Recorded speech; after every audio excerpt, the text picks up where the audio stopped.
Barry Sternlicht is one of the world's top property investors. At the age of 31, he started buying up bad loans in the S&L crisis. Now, 3 decades later, his Starwood Capital manages some $60 billion in assets. Sternlicht doesn't hold back, and politics definitely play a role in his business decisions. I'm Erik Schatzker. Welcome to my front row interview with Starwood Capital CEO Barry Sternlicht. If the election were held tomorrow, who'd you vote for? I'm going to wait to see who Biden picks as his vice presidential candidate. I think it'll say a lot for the direction of the country. I'd like the country to be governed from the middle. 43% of the country is independent, and they're pulled in both extreme directions by two radical parties that I don't think represent the majority of Americans today.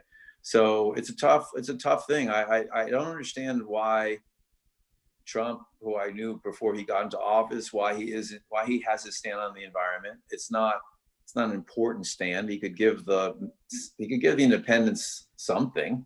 He probably can't go pro-choice, but he could go pro-environment, or at least enter the dialogue on the disaster that we're creating to this climate, and join the conversation, because it's 96% of scientists agree that we're creating a disaster for ourselves.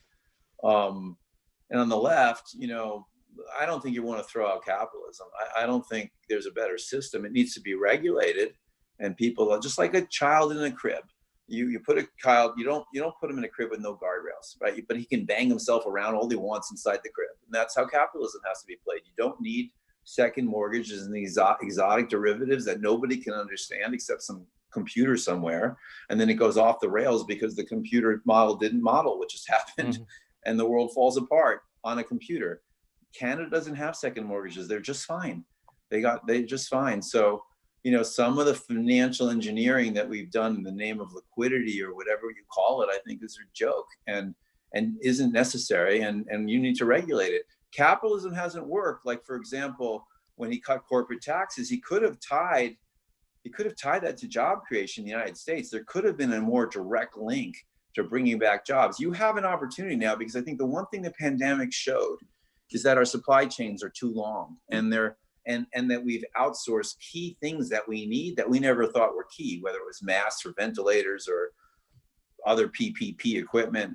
I mean, now somebody said we went from just-in-time inventory, we have to create just-in-case inventory.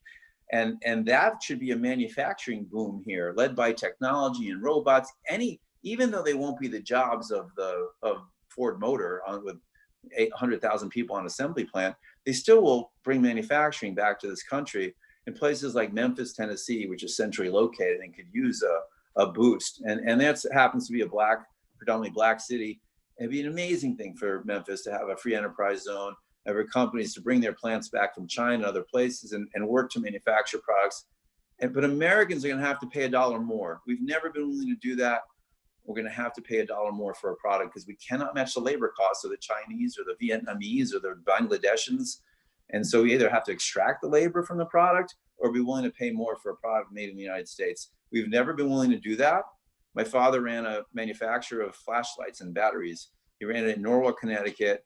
He went to see the largest retailer in the United States, whose name starts with a W and ends with a T.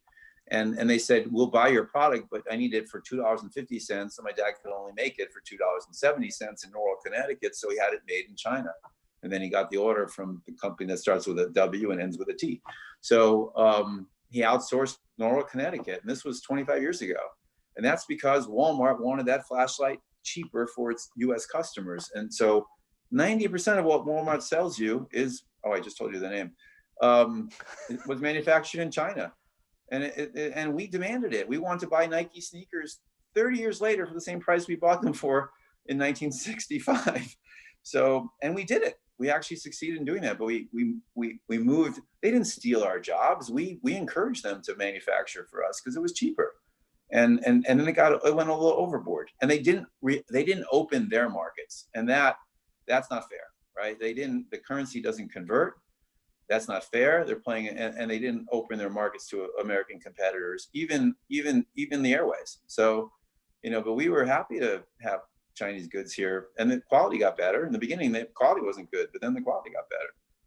So who am I going to vote for? I managed to avoid that. So I'll see. I don't know. We'll see. We'll see. I mean, I'm not going to vote far left, and it's going to be hard. I don't know. I'm not going to answer that because I really haven't decided. I might vote for the Green candidate, whoever that person is. So, the far left scares me. I don't think that's America either, and I don't think. But we're upside down. Things like student loans. I mean, that's the one thing we should encourage in this country is the education of our youth. And the student loan should be at 1%. Should be the most subsidized loan in the country, and because the government gets a tithe, they get to get the taxes on their future income if they've made it through college. And why do I want them burdened with 10% loans, $200,000 of 10% loans that they're just dying under? We're supposed to encourage people to go to college and get a better, higher paying job. And then the government tax them. So there's a return on investment. This system that banks can borrow for free. Why can't our students? And I'm really, that part of it, I hate to say it, but I agree with those people who, that business, the business of educating our kids, they got it kind of right and wrong in the Obama administration because student loans exploded.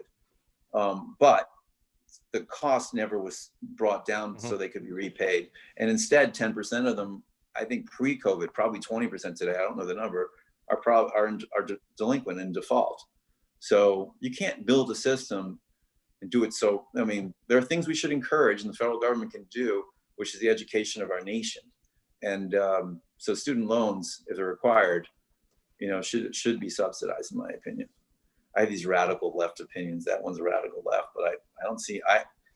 We want to. That's what the federal government should do: encourage certain kinds of behavior, and we want to educate our youth. And that's how you build a strong country. It's not through weapons. It's through a strong economy. That's the strongest defense we can have for the United States is a strong economy, not one on 23 trillion of debt and adding 2 trillion a month. I mean, that is not a sustainable program. So, it's making the nation wealthier by educating everybody and then private partner mentoring, companies mentoring, picking up the German system of companies mentoring and working with youth, helping them gear up, supporting 2- and 4-year vocational colleges. We have to get on the job because I think that's the biggest challenge the United States has faced is that the deterioration of its public school system has led to this, which you see today on the streets of where people are outraged. I think the system is just broken down. I went to public high school, so I went to public school. But if you're going to have to remind me to ask you this question every time you and I talk. Why is that? It's an awfully good answer. Barry, Yes. I think we're going to end it right there. I want to thank you so very much for joining me. Erik, thank you very much and stay well.